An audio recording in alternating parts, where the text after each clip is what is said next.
begin with the so-called communion of local churches. Ang buong simbahan, the whole universal church, is a communion of local churches.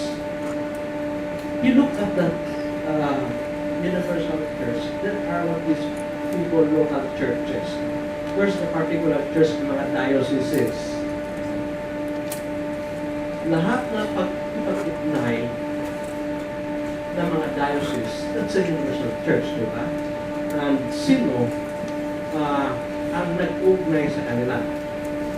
It is the Church of Rome, headed by its bishop, who is the Pope.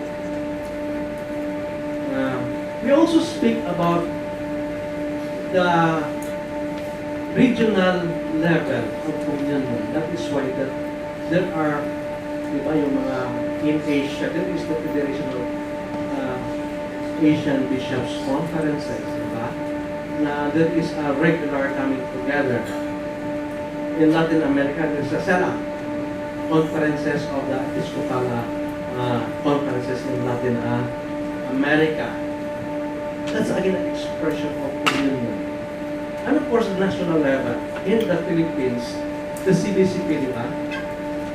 It's not just a gathering of bishops. Each bishop represents a particular church. Again, it's an expression na lahat ng diocese sa Pilipinas ay nagkaka-ugnay. By the way, communion is also means pagkipag-ugnay. Lahat ay nagkaka-ugnay. Ano ba yan? Kaya alam yan?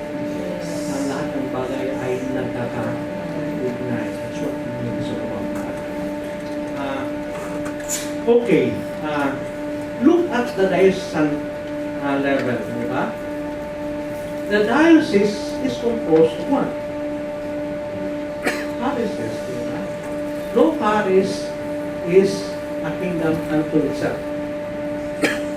Every parish is part of the diocese. And that is why that the concept of communion of communities can be applied sa bawat diocese. Because a diocese is a communion of parish communities.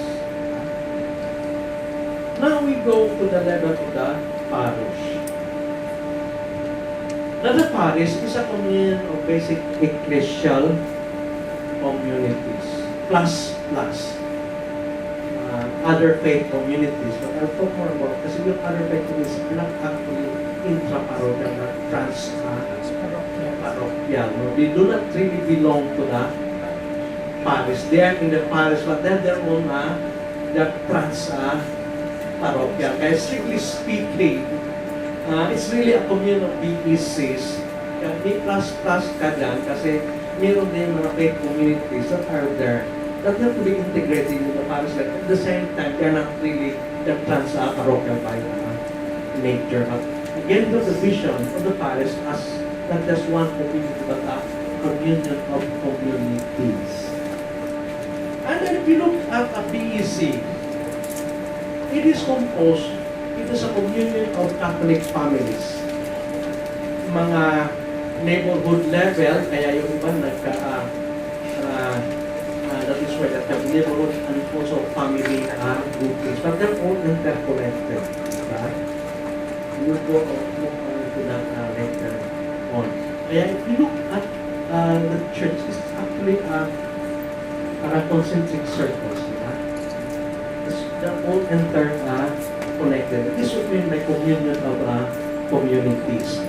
Now let's go to the concept of the parish.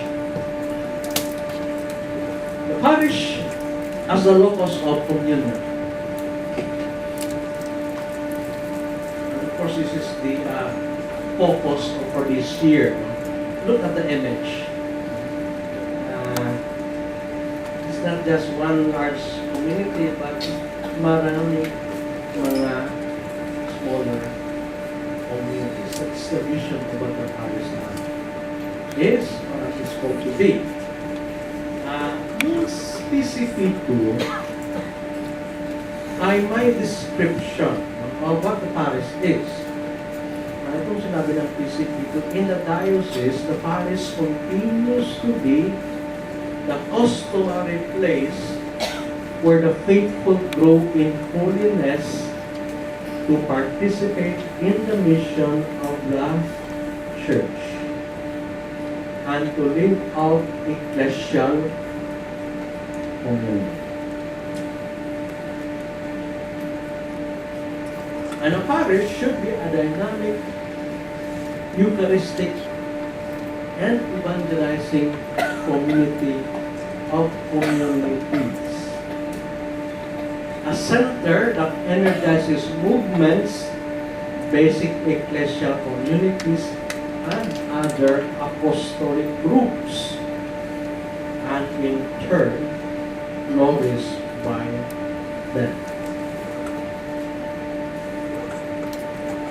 At ito ang pananaw ni St. John Paul II about the parish.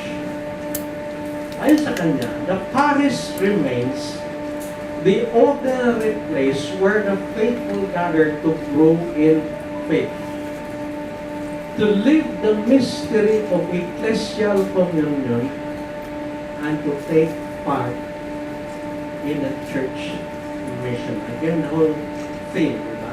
Diyan sa parokya na kanilang maranasan ang ecclesial communion and to take part in mission, in the church mission. Ecclesiastation number 25 yan. Si Pope Francis naman, ito din ang kanyang pananaw. Ayon sa kanya, the parish is a community of communities, the center of missionary outreach. And we must admit that the call to review and renew our parishes has not yet sufficed. Nakikita niya na marami pang kulang. Nakikita niya na it doesn't suffice to bring them nearer to the people, to make them environments of living communion and participation, and to make them completely mission-oriented. Evangelii Gaudium number 28. Kaya kung tingnan natin, the vision of Pope Francis is parehas din, community of communities, center of missionary outreach, near to the people, environments of living communion and participation, and completely mission-oriented. Of course, you look at your parish, diba? Wala kaya. Karamihan, sabi nga nila, it's simply, anong tinawag nila yung mode, okay. Ngayon, tingnan natin ang BECs as locus of communion. Kasi the first reference, when we speak about the parish as communities, is up to the basic ecclesial communities. So, paano naman natin nakikita at maranasan ang communion, lalo na sa ating mga BECs? Let us first si St. John Paul II, meron siyang recommendation and description for BECs. Sabi niya, one practical way of subdividing parishes in certain regions is through the establishment of what are called basic ecclesial communities. And he goes on to describe what these are. Groups of Christians who gather together to assist each other in the spiritual life and in Christian formation, and to discuss shared human and ecclesial problems related to their common goal. So yan. Apostolorum Successores number 215. You notice, of course, it's not just a spiritual life, to assist in spiritual life, but in Christian formation. And then discuss shared human and ecclesial problems related to their goal. Mga problema, human problems. Ano human problems? Marami yan, di ba? Area of economic, political, cultural, and problema within the church. Kaya nga, if I were to give a description of the net visible businesses, this is how I would put it. That they are local communities of Catholic Christians at the neighborhood and villages within the parish. Kaya nga they are called territorial, intra-parochial, because the membership grows from mga within mga barangay, mga sityo, saka magkakapit bahay sa loob ng parokya.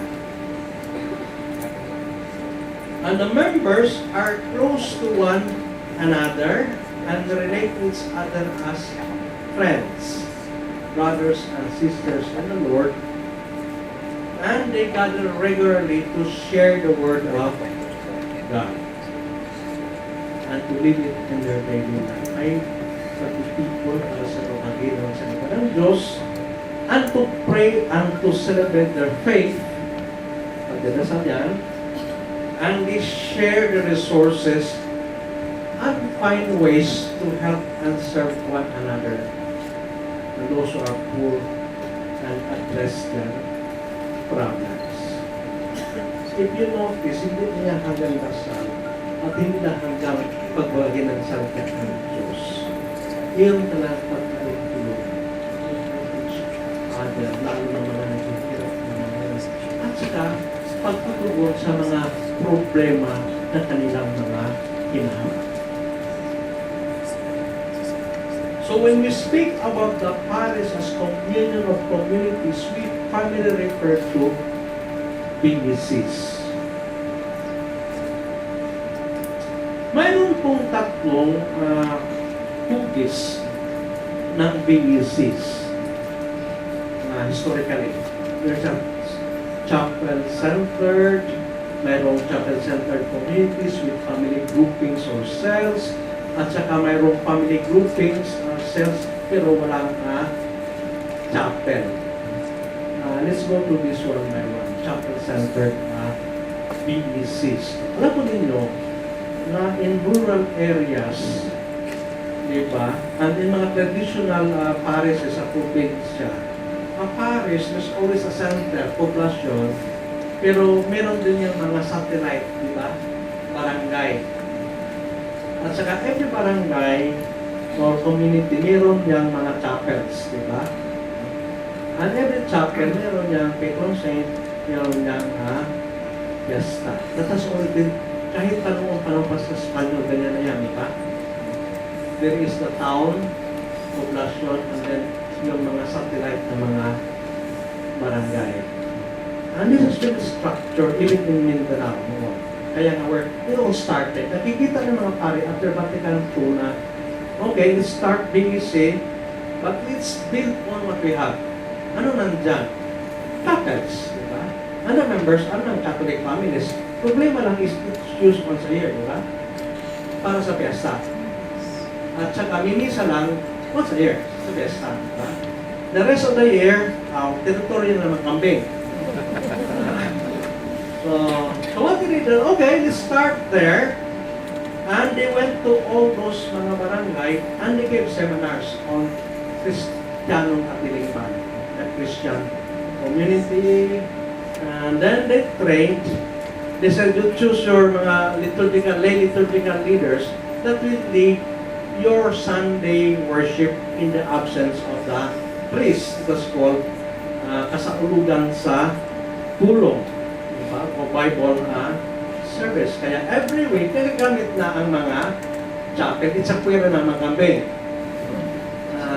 Kasi may pagtitipon na. Diba? So the community continues to worship and celebrate even without the priest. At ngayon ay mas madalas na, mas regular na ang mga misa. once a month or once every 2 months, ang pare really goes there and celebrate the Eucharist with them. And later on, may mga assemblies at saka iba-ibang mga programs and projects will emerge from that. Kaya that is, kaya nga, yung iba is chapel equals BEC, di ba? But the chapel is not just a building, pero it's the community that centered around the chapel. Because the chapel is what is called a social space where they all gather.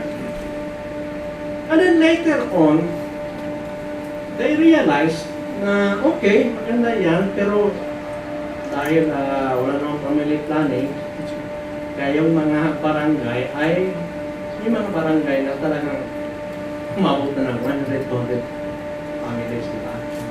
So what do we do with that? Kasi yun ang principle, kapag lumalaki na, what do you do if it grows? You have to divide them into smaller units. Kaya one of those who thought about this was Sina Father Son Paiko and the other people Kiska or BEC. But you divide the chapel-centered BECs into family groupings. They call it Perselda cells. Perselda parang priso yata kayo dati. Kaya later on, nagiging kasilinganan o kapitbahayan. Or yung iba, English, family groupings. So, 8 to 12 families, mga kapitbahay, group together, at saka may Bible sharing sa mga bahay-bahay. Where they meet. And then, kapag weekends, either Saturday or Sunday, lahat, all of those mga family groupings, they gather in the chapel para sa Bible service. At saka para din sa mga misa at saka mga assembly. And then later on, lalo na sa mga urban areas like dito sa NCR, mahirap kasi lalo dito kahit maghanap ng lugar na matayuan ng chapel, wala diba? Kaya the nature of mga nag-emerge mga dito ay what is called neighborhood cells or groupings without chapels, mga kapitbahay. So, most of the activities nangyayari sa kanilang mga bahay. And then, kapag may misa, mga street masses. Yun ang mga street masses. Yun lang, minsan ang problema. Akala nila, yung basis yun ng small group, na wala ang sense of community. And so, important to link all these cells together para yung magiging community. So, this is mga iba't ibang mga forms of mga BECs. Yung iba, ngayon kahit ng mga subdivision, di ba? Iba is by gated communities. Yung iba ay grotto. Yung iba, yung sa mga kuwan ngayon, may mga simula ng mga doon sa mga high-rise condominiums, di ba? May misa sila sa kuwan noon, once a month, pero they're encouraged to have mga groupings sa mga magkalapit. So this is the form of BEC. So actually sa PC ito, there is a description of what BECs are. 137 to 140. I'm not going to read it kasi mahaba. I'm just going to pick what are the characteristics of fully developed BECs? May 5. Just remember yung kamay mo, diba? May 5 daliri. Daliri ba yun? There are 5 fingers and kapag may kulang, ano mangyari sa iyo? No, dapat pag dito yan. So what are these 5 characteristics? First, there are small communities, usually families, whose members are united to one another under pastors. We call it in Greek, koinonia. So yan ang unang characteristic. Pangalawang characteristic is we share the Word of God and are guided by regular catechesis. Kirigma, the proclamation, and catechesis, the deepening their understanding on their faith. So yan ang the Word of God that is listened to, that is shared, that is proclaimed, and that is studied. Diba? Kerygma catechesis. And yung pangatlo is that they gather around the Eucharist and have a vibrant celebration of life in the liturgy. Of course, in Greek, it is called liturgia. It's a prayer, it's the celebration. Pang-apat is they share their material concerns and get involved in action for justice and peace and social transformation. This is the action part, pagkikilos, diba? In Greek, it's called diakonia, service, social action, the social ministry. And the fifth is the immerse among the poor and empower the poor. At yung hindi mahihirap ay nakipagkaisa sa mga mahirap, tumutulong sa mga mahirap. So, these are the 5 characteristics of fully developed leadership. If you look at it, this can also be applied to the whole church, di ba? At saka yung sa whole parish. The whole church is communion, di ba?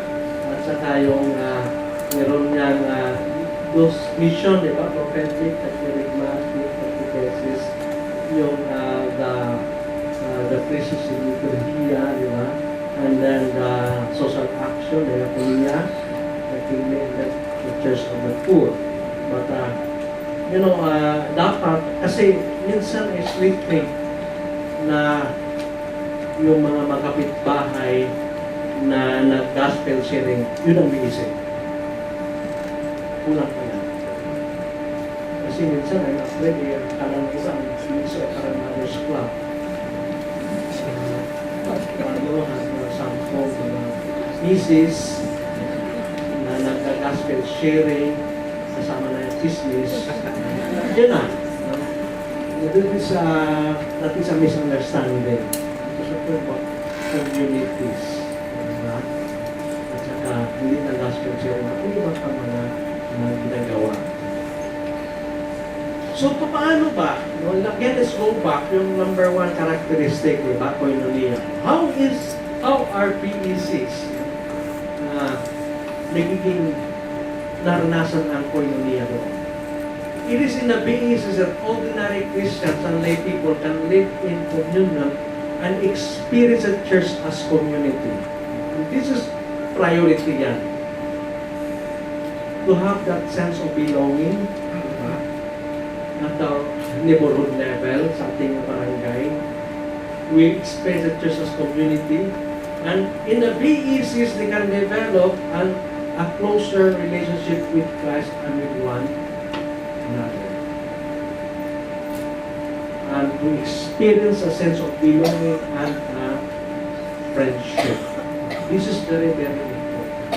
Sense of belonging and friendship. Tayo ay mga kapamilya, tayo ay mga kaibigan. We belong. Ano ba din yung anong effect? This is an experience. Alam ko ninyo, if from the start, hindi yan experience, ang community becomes a clinical conviction. Because addiction is not caused by drugs. It is caused by a sense of isolation, alienation, and experience. If you do not feel you belong, kaya nga within the family, kapag wala ng communion, wala na sense of belongingness, wala na constant communication, it creates a vacuum. And it is why we can build na for addiction. And addiction is not just drugs, di ba? Marami yan gambling, sex, iba-iba, alcohol, cigarettes, di ba? Nicotine. Marami yan addiction kahit na mga video karera, di ba? If you do not have that sense of belonging and friendship and community, it's dangerous kasi you are bringing more habits. So in the BECs, they learn to care for one another, share with one another, and support each other. And it's very, very important. In the BECs, no, it's other, okay. They live as brothers and sisters, as community of friends, di ba? Speak about the whole friendship. It's going on niya yan eh. Kapuso, kapamilya, kaibigan, kapitbahay. Ito ang diwa ng koinonia that is supposed to be experienced in the BECs. And the Catholic families are linked to other families in the neighborhood and organized as family groupings or BEC cells. At kaya yung mga neighborhood cells or family groupings are linked to each other and comprise the chapel level or area level BEC. So, pakipag-ugnay ng iba't ibang family groupings. And these BECs are linked to other BECs, and the whole parish becomes a network of BECs linked to each other. Kaya nga, this is what we are focusing this year, di ba?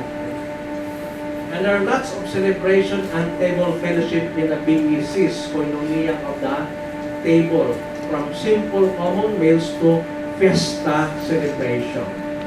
Mahilig tayo ng fiesta, di ba? What is the meaning of the fiesta? The fiesta actually is a celebration of our koinonia. Ano ba ang problema kapag walang koinonia? Our fiesta becomes empty, di ba?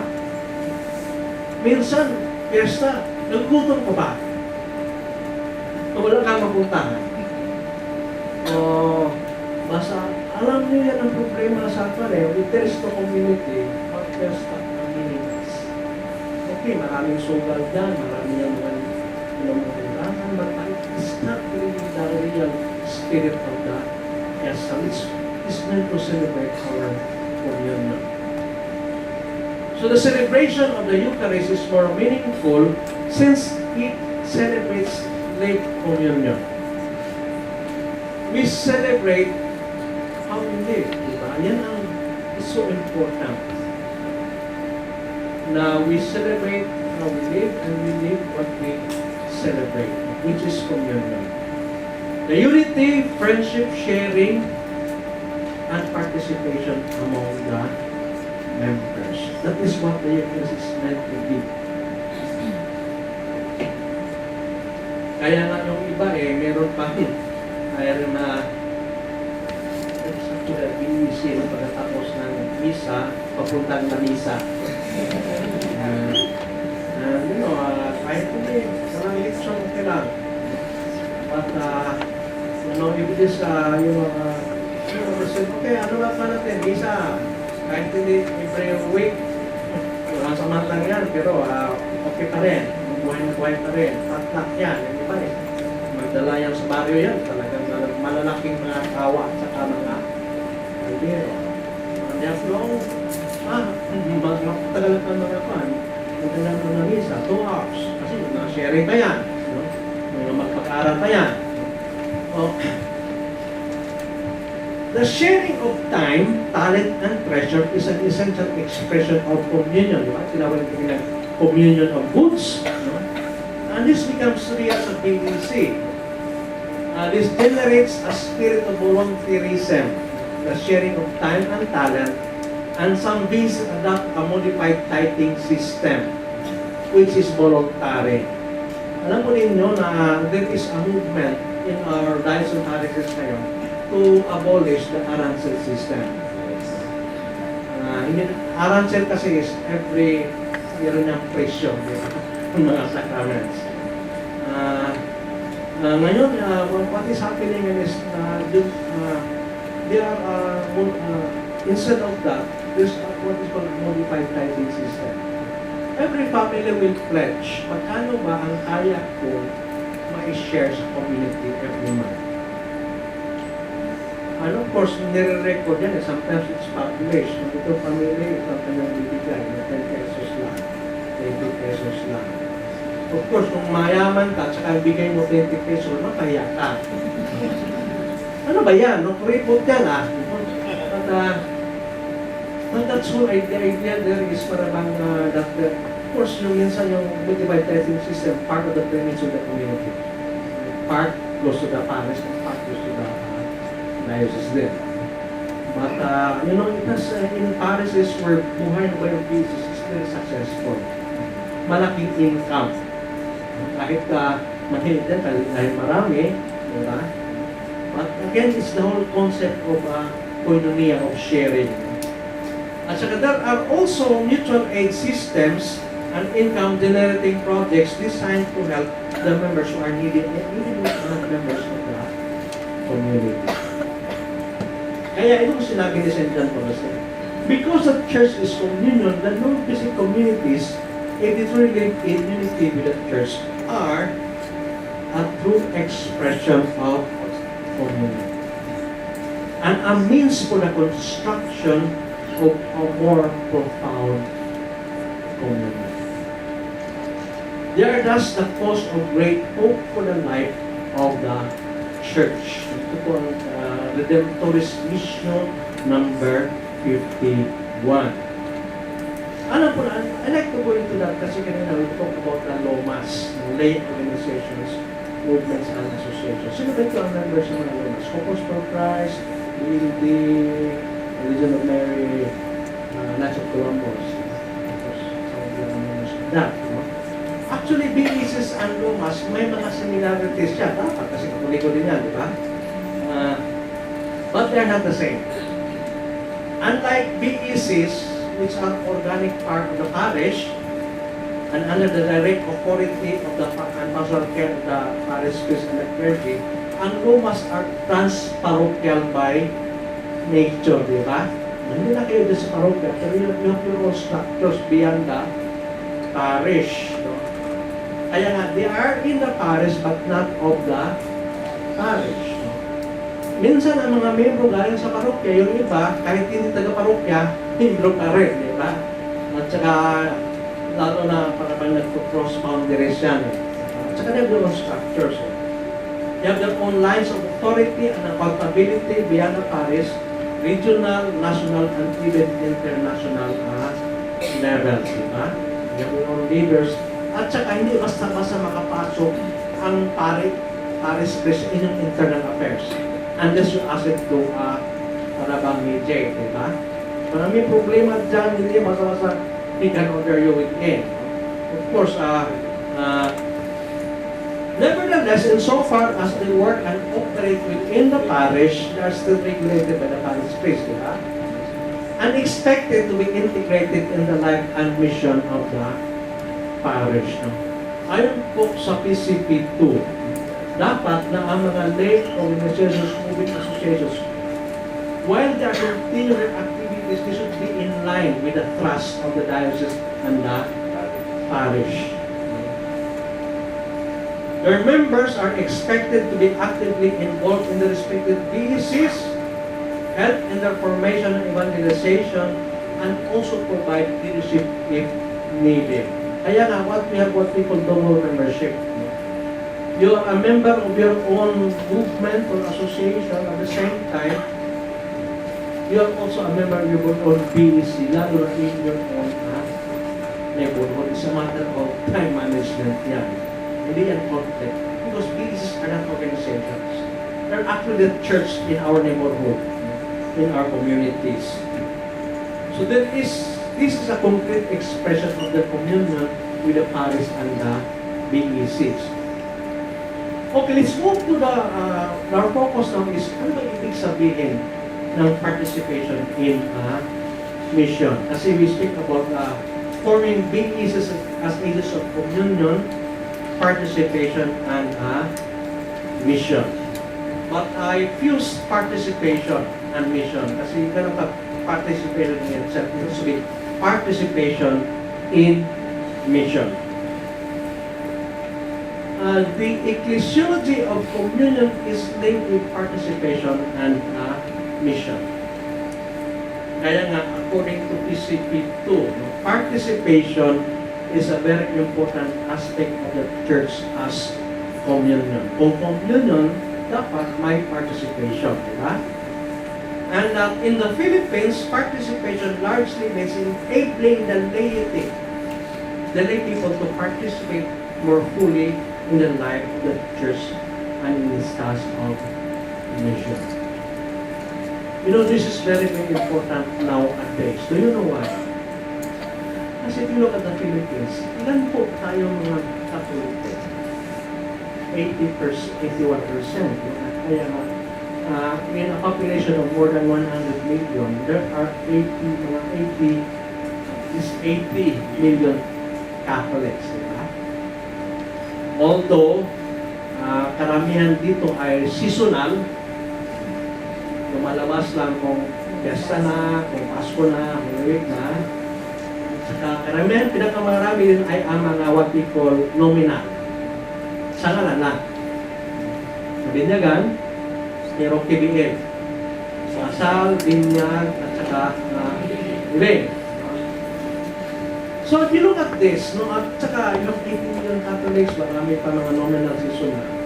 At saka ano lang mga pare? 9,000. Monthly, 12,000. Palagi yung kaya ba yan nila to fulfill the church mission? Yes. And that is why that we have to rely more and more for the full and active participation of the lay people. Diba? Kaya nga, kung tanungin ko kayo, sino ang mission? Anong sagot natin? Ha? Tayo. Diba? At saka hindi lang tayo, you have to personalize it. Ako. So, sino ang mission? Ako. Sino ang mission? Ako. At saka tayo. Because you have to look at it as individual but also as a community. And that is why this is the thing, diba?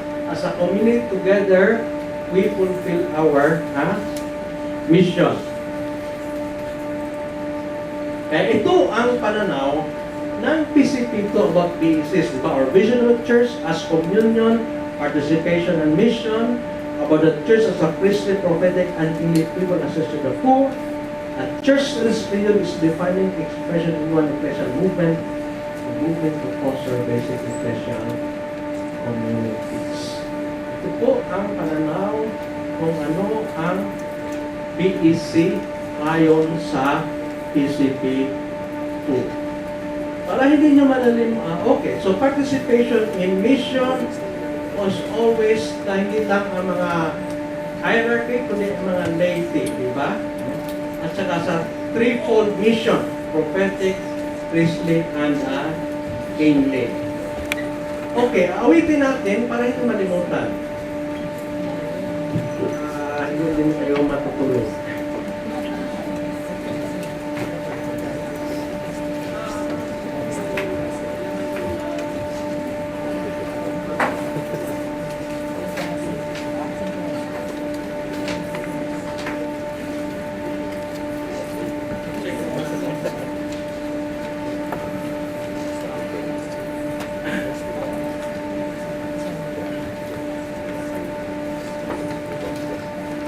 Okay, I will teach you first ang koro.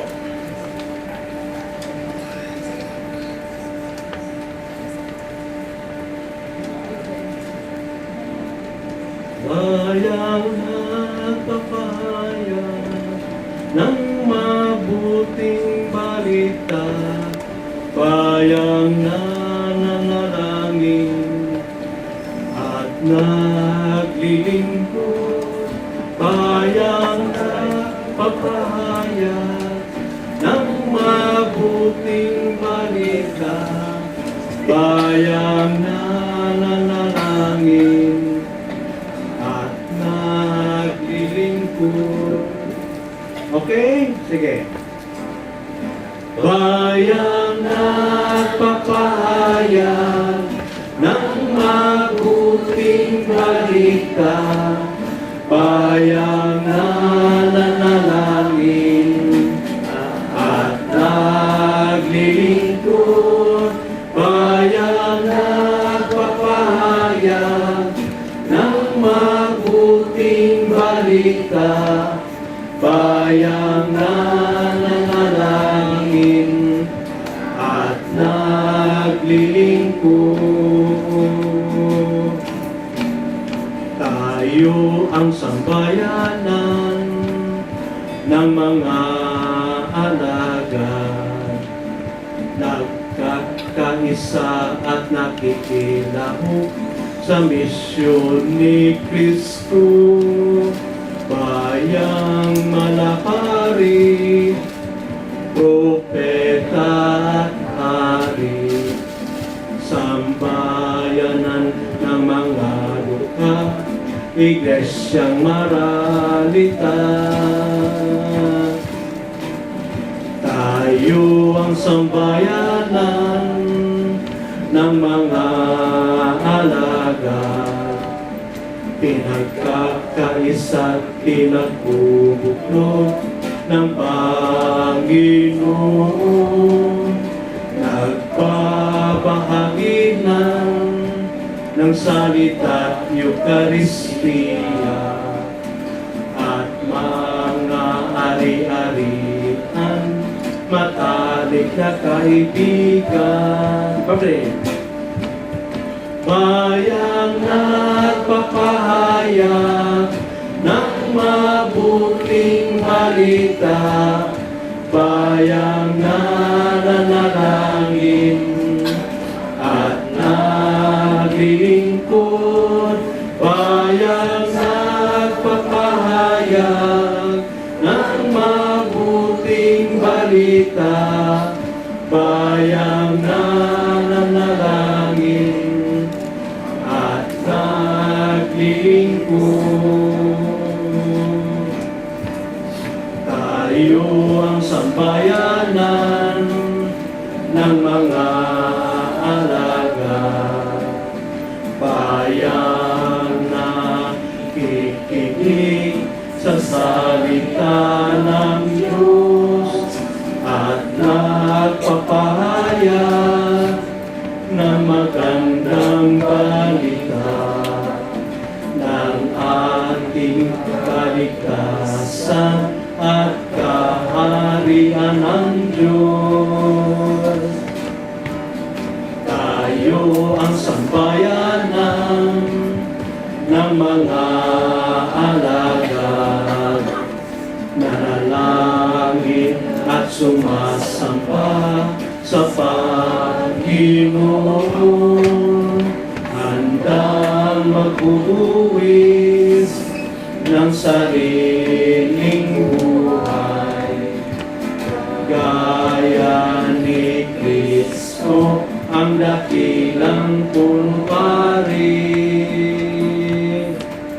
Bayang nagpapahayag ng mabuting balita, bayang nananalangin at naglilingkod, bayang nagpapahayag ng mabuting balita, bayang nananalangin at naglilingkod.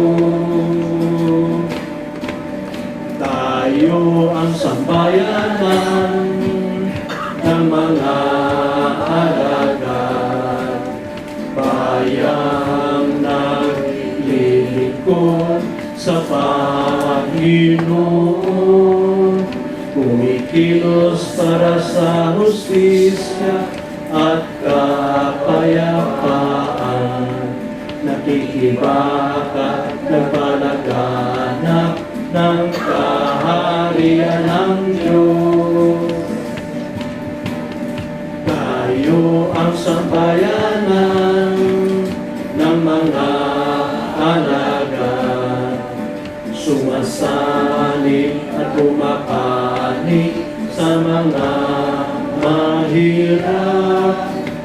Walang ibang pinanaligan kundi ang Panginoon, masigasig na lumalaho sa misyon ni Kristo.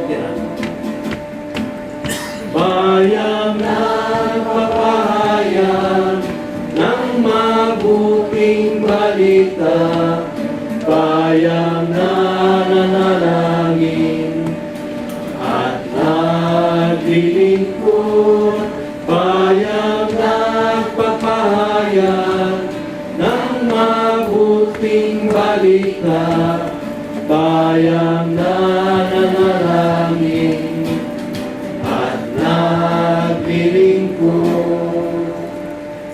Okay, so kung nais mong matandaan ano ang ating ano ibig sabihin ng mission, we'll just sing that song.